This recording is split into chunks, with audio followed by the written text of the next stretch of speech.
नमस्कार दोस्तों, आप सभी का स्वागत और अभिनंदन आपके अपने इस YouTube platform Alia exam quiz में। तो आज जो हमारी टेस्ट सीरीज़ है राजस्थान जीके को लेकर, वो 8 नंबर की होगी। आज की जो टेस्ट सीरीज़ है इसके अंदर हमने भूगोल, इतिहास और कला संस्कृति के 10-10 प्रश्न लिए हैं और ये जो प्रश्न हैं पिछली परीक्षाओं में पूछे गए प्रश्न हैं, तो आप इनको ज़रूर देखिए। सभी प्रतियोगी परीक्षाओं के लिए ये बहुत ही महत्वपूर्ण है। आप पशु परिचर भर्ती है, सीईटी है, पटवार हैं, फर्स्ट ग्रेड है, सेकंड ग्रेड है, रीट है, तो जो भी प्रतियोगी परीक्षाओं की तैयारी कर रहे हैं इनको ज़रूर देखिए। सुबह 11 बजे जो आपको टेस्ट सीरीज़ मिलती है ये आपके लिए बहुत ही फ़ायदेमंद होगी। और जो शाम को टेस्ट सीरीज़ मिलती है 8 बजे राजस्थान टॉपिक टेस्ट सीरीज़, वो भी आप ज़रूर देखिए। तो करते हैं शुरुआत। देखिए पहला प्रश्न, निम्नलिखित में से कौन सा भौगोलिक क्षेत्र और जिले सुमेलित नहीं है? यानी एक तरफ है भौगोलिक क्षेत्र और एक तरफ जिले दिए हुए हैं, तो कौन सा यहाँ पर सुमेलित नहीं है? पहला ऑप्शन है कुब्बड़ पट्टी, अजमेर और नागौर। दूसरा ऑप्शन है छप्पन का मैदान, बांसवाड़ा और प्रतापगढ़। तीसरा ऑप्शन है बोराट का पठार, चित्तौड़गढ़ और भीलवाड़ा। चौथा ऑप्शन है ऊपर माल का पठार, भीलवाड़ा और चित्तौड़गढ़। देखिए आप भी साथ के साथ में अपने उत्तर चेक करें, आप कितने सही कर पाते हो, आपकी तैयारी जो है किस प्रकार की चल रही है, तो वो यहाँ पर आपको पता लग जाएगा। तो देखिए जो पहला प्रश्न है इसका जो राइट आंसर है ये हो जाएगा ऑप्शन नंबर सी।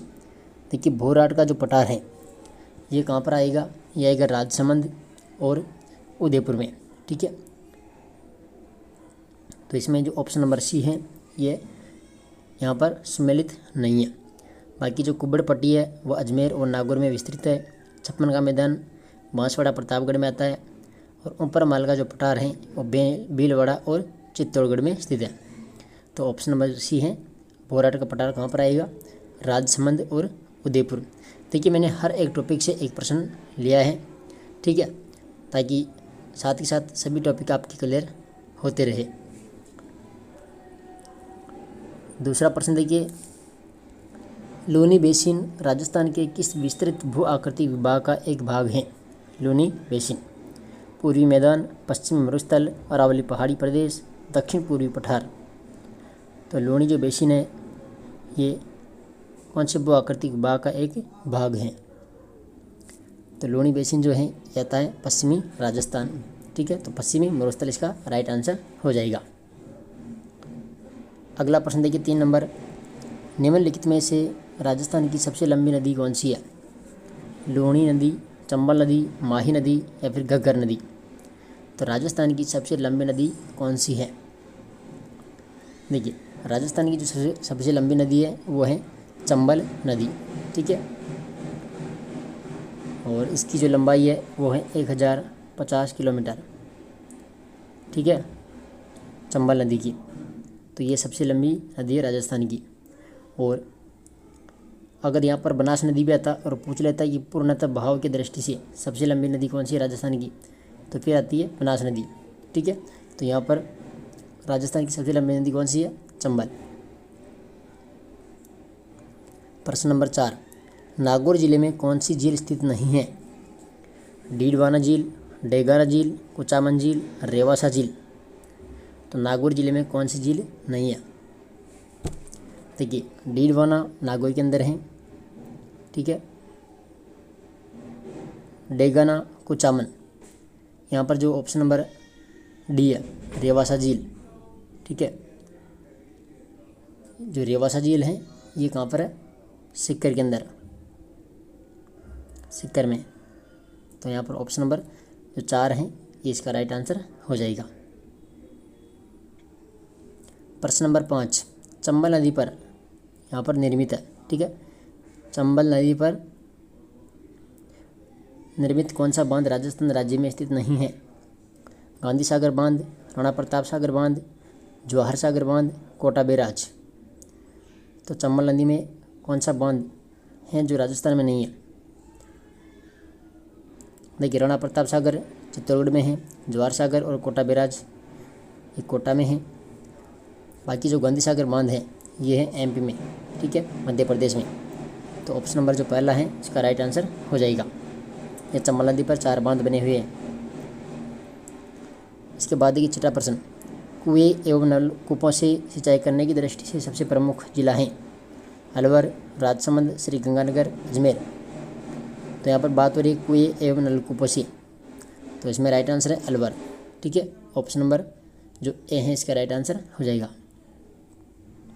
सातवां प्रश्न देखिए, निम्नलिखित में से कौन सा जलवायु प्रकार या फिर जिला सम्मिलित नहीं है, यानी कि एक तरफ है जलवायु के प्रकार और एक तरफ जिला दिया हुआ है, तो कौन सा सम्मिलित नहीं है। पहला ऑप्शन है BWHW Ganganagar, BSHW Jaipur, CWG Alwar, AW Kota.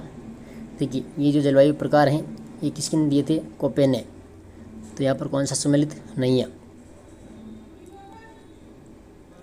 इसका right answer option number b. ठीक है, BSHW। इसमें आता है जो अर्धशुष्क मरुस्थल हैं, यानी कि बाड़मेर, जोधपुर ग्रामीण और सीकर, ये जिले आते हैं इसमें BSHW में। तो जयपुर है ये इसमें नहीं आता है। ठीक है, बाकी BWHW श्रीगंगानगर में आता है, CWG अलवर और AW कोटा। तो यहाँ पर कौन सा सम्मिलित नहीं है, ऑप्शन नंबर बी। प्रश्न नंबर 8, राजस्थान की कुब्बड़ पट्टी कहाँ स्थित है। राजस्थान की कुब्बड़ पट्टी उदयपुर, राजसमंद, अलवर, भरतपुर, झालावाड़, बूंदी, नागौर, अजमेर। तो राजस्थान की जो कुब्बड़ पट्टी है वो आती है नागौर और अजमेर। ठीक है,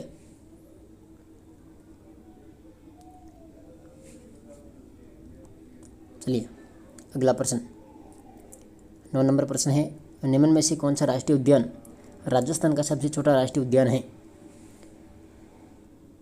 सबसे छोटा राष्ट्रीय उद्यान कौन सा है राजस्थान का, केवलादेव राष्ट्रीय उद्यान, राष्ट्रीय मरु उद्यान, रणथंभौर राष्ट्रीय उद्यान, मुकुंदरा हिल्स नेशनल पार्क। क्या होगा राइट आंसर। देखिए जो केवलादेव राष्ट्रीय उद्यान है ये कहाँ पर है, भरतपुर के अंदर। ठीक है, तो ये राजस्थान का सबसे छोटा राष्ट्रीय उद्यान है। मरु उद्यान ये जैसलमेर में है। ठीक है, जैसलमेर। रणथंभौर राष्ट्रीय उद्यान सवाईमाधोपुर में। ठीक है, Sawai Madhopur. Mukundra hills national park ये है कोटा में। ठीक है, कोटा। तो ऑप्शन नंबर जो पहला है ये राजस्थान का सबसे छोटा राष्ट्रीय उद्यान है। प्रश्न नंबर 10, निम्नलिखित में से कौन सी फसल राजस्थान में जायद के मौसम में उत्पादित नहीं की जाती है, यानी कि जायद की फसल कौन सी नहीं है। सोयाबीन, ककड़ी, तरबूज, खरबूजा। देखिए राइट आंसर है ऑप्शन नंबर ए, सोयाबीन।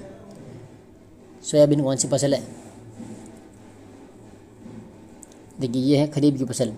ठीक है, खरीफ की फसल। बाकी ककड़ी, तरबूज और खरबूजा ये जायद की फसलें हैं। ठीक है, अगला प्रश्न देखिए 11 नंबर, निम्नलिखित में से कौन सा दुर्ग जल दुर्ग की श्रेणी में आता है।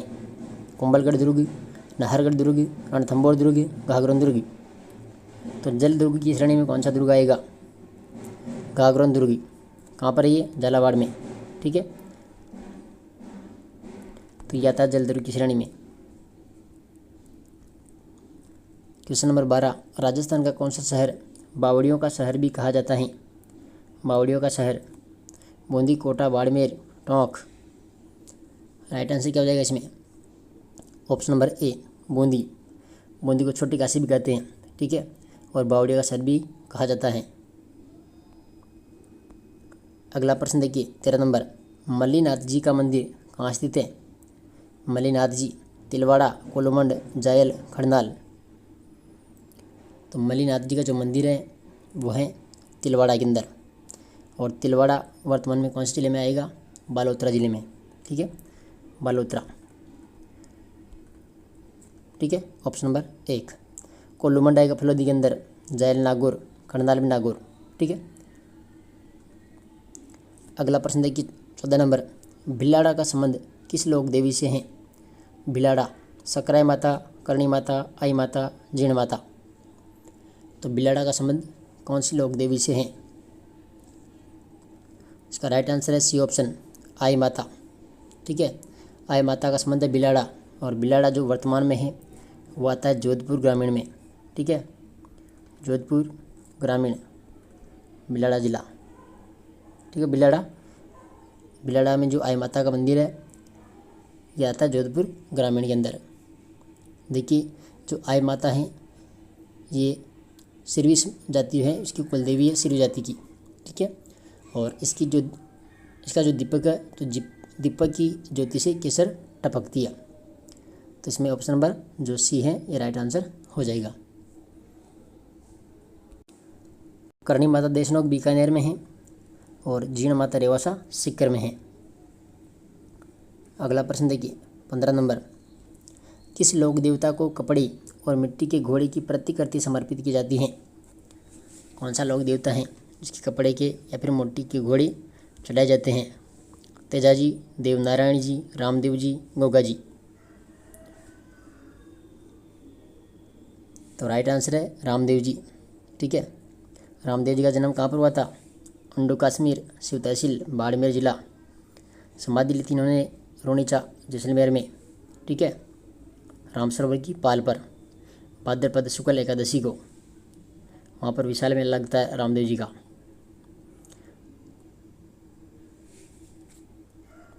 अगला प्रश्न देखिए 16 नंबर, वागड़ की मीरा किसे कहा जाता है? गौरीबाई, पन्नादाई, रानाबाई, पद्मावती। तो वागड़ की मीरा कही जाती है गौरीबाई को। ठीक है, A option. Question number 17, Udaipur के राजमहल में चित्तेरों की ओवरी की स्थापना किसने की थी? चित्तेरों की ओवरी, महाराणा उदय सिंह, महाराणा अमर सिंह, महाराणा जगत सिंह, महाराणा जय सिंह। राइट आंसर क्या हो जाएगा इसमें? Option number C, Maharana Jagat Singh. इन्होंने चित्तेरों की ओवरी की स्थापना की थी उदयपुर के राजमहल में। 18 नंबर प्रश्न, राजस्थान में निम्न में से कौन सा नृत्य केवल पुरुषों के द्वारा किया जाता है, यानी पुरुष प्रधान नृत्य है? घूमर नृत्य, कच्ची घोड़ी नृत्य, तिरताली नृत्य, कथक नृत्य। तो इसका राइट आंसर है कच्ची घोड़ी नृत्य। ठीक है, ये पुरुष प्रधान नृत्य हैं, कच्ची घोड़ी नृत्य। अगला प्रश्न देखिए, जंतर वाद्य यंत्र किसके द्वारा बजाया जाता है? जंतर, देवनारायण जी की बोपे, बाबू जी की बोपे, ग्रासिया जाति, भील जाति। तो जंतर वाद्य यंत्र बजाया जाता है किसके द्वारा? देवनारायण जी की भोपे द्वारा। जो देवनारायण जी की फड़ है इसका जब वाचन होता है तब ये जंतर वाद्य यंत्र बजाया जाता है। देखिए, सभी प्रश्न बहुत ही इंपॉर्टेंट है, सभी प्रश्न पिछली परीक्षाओं में पूछे गए हैं। ठीक है, तो रेगुलर आप इनका फ़ायदा उठाए, चैनल को सब्सक्राइब कर ले ताकि रोज़ाना वीडियो आए वो आपको मिलते रहे। अगला प्रश्न देखिए 20 नंबर, राजस्थान के प्रमुख पशु मेलों व उनसे संबंधित स्थलों में से कौन सा युगम सम्मिलित नहीं है? पहला ऑप्शन है श्री गोगामेड़ी पशु मेला नौहर हनुमानगढ़, श्री बलदेव पशु मेला करौली, श्री मलीनाथ पशु मेला तिलवाड़ा बालोतरा, चंद्रभागा पशु मेला झादरा पटन झालावाड़। तो एक इसमें कौन सा है जो असम्मिलित है?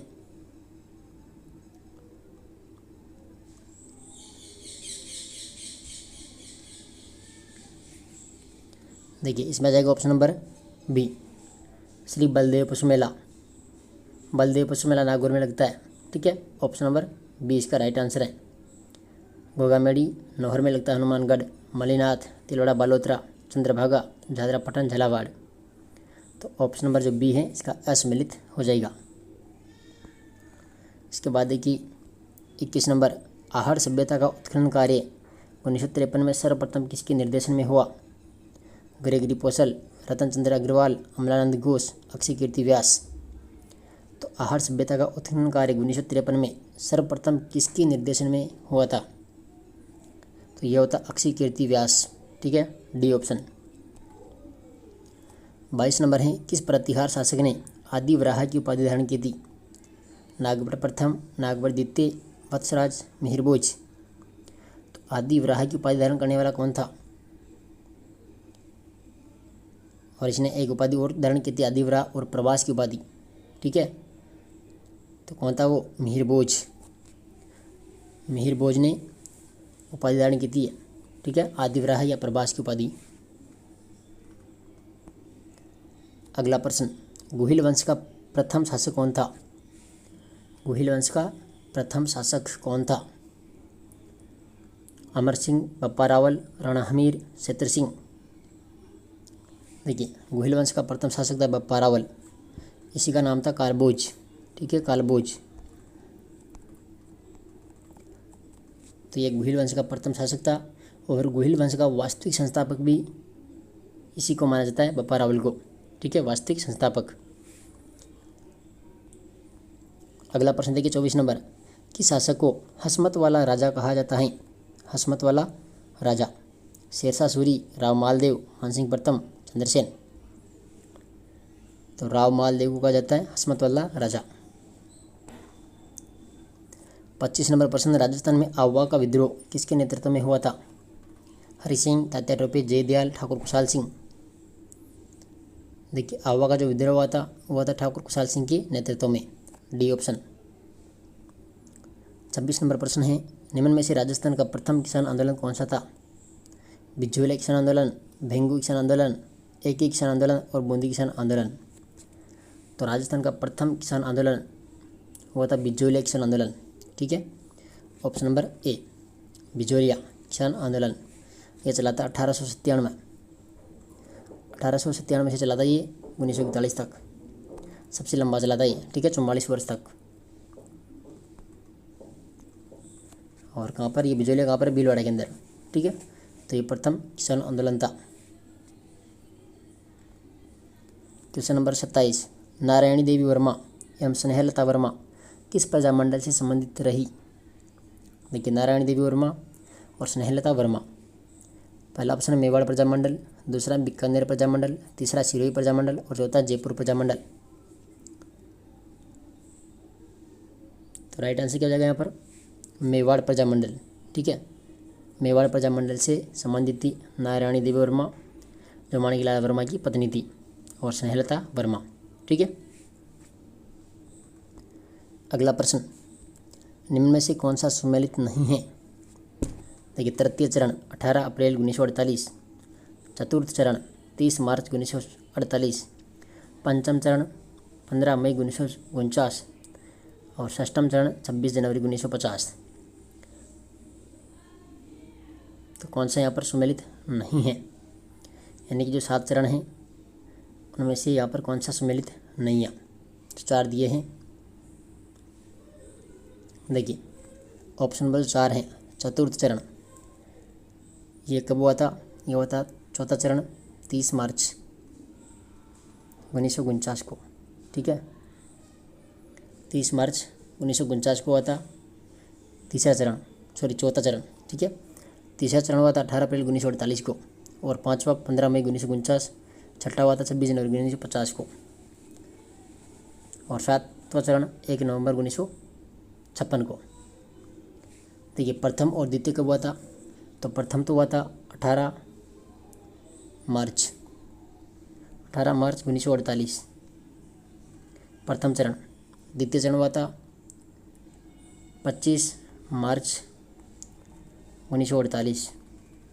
ठीक है, 18-25, फिर वापस 18, फिर आ जाएगा 30, फिर 15, 26 और 1 इसकी डेट है। ठीक है, तो प्रथम चरण 18 मार्च 1948, द्वितीय चरण 25 मार्च 1948, तृतीय चरण 18 अप्रैल 1948, चतुर्थ चरण 30 मार्च 1949, पंचम चरण 15 मई 1949, षष्ठम चरण 26 जनवरी 1950 और सप्तम चरण 1 नवंबर 1956। तो ये चरणों की डेट पूछी जाती है हर एग्जाम में, आप इनको भी याद कर लेवे। ठीक है, चलिए अगला प्रश्न देखिए 29 नंबर। यहाँ पर है, उस स्वतंत्रता सेनानी का नाम बताइए जिसने पंछीड़ा नामक लोकप्रिय गीत की रचना की थी। पंछीड़ा, विजय सिंह पथिक, हीरालाल शास्त्री, माणिकलाल वर्मा, जय नारायण व्यास। तो पंछीड़ा गीत की रचना करने वाले कौन थे? यहाँ पर थे माणिकलाल वर्मा। ठीक है, जो विजय सिंह पथिक है इन्होंने पीड़िता का पंछीड़ा नामक गीत गाया था, पीड़ितों का पंछीड़ा। और जो जय नारायण व्यास हैं इन्होंने डंके की चोट कौन सा? डंके की चोट नामक लोकगीता। तो यहाँ पर जो पंछेड़ा है वो माणिकलाल वर्मा। और आज का लास्ट प्रश्न है 30वां। इससे पहले अभी तक आपने चैनल को सब्सक्राइब नहीं किया है तो चैनल को सब्सक्राइब कर लीजिए, साथ में ही बेल आइकन प्रेस करना ताकि आने वाली प्रत्येक वीडियो का नोटिफिकेशन आपको मिलता रहे। रोज़ाना सुबह 11 बजे आपको क्लास मिलती है। इसमें राजस्थान इतिहास, राजस्थान भूगोल, राजस्थान कला संस्कृति के 10 प्रश्न आपको मिलेंगे। शाम को जो टेस्ट सीरीज चल रही है 8 बजे, उसमें टॉपिक टेस्ट सीरीज जिसमें 5 टॉपिक हो चुके हैं, ठीक है, तो उनको भी आप ज़रूर देखें। और लास्ट प्रश्न देख लीजिए, पृथ्वीराज चौहान का दरबारी कवि कौन था? बाणभट्ट, रामानुज, चंद्र बरदाई, हरिहर। तो पृथ्वीराज चौहान का दरबारी कवि था चंद्र बरदाई, ठीक है, सी ऑप्शन। तो हमारे द्वारा चलाई गई जो टेस्ट सीरीज है आपको कैसी लगी कमेंट के माध्यम से बताएं, और ये भी बताइए कि आप 30 प्रश्नों में से कितने प्रश्न यहाँ पर सही कर पा रहे हो, ठीक है। अपना मूल्यांकन आप जैसे। बाकी मिलते हैं शाम की क्लास के अंदर, तब तक के लिए धन्यवाद। पढ़ते रहिए और अपनी तैयारी में व्यस्त रहिए।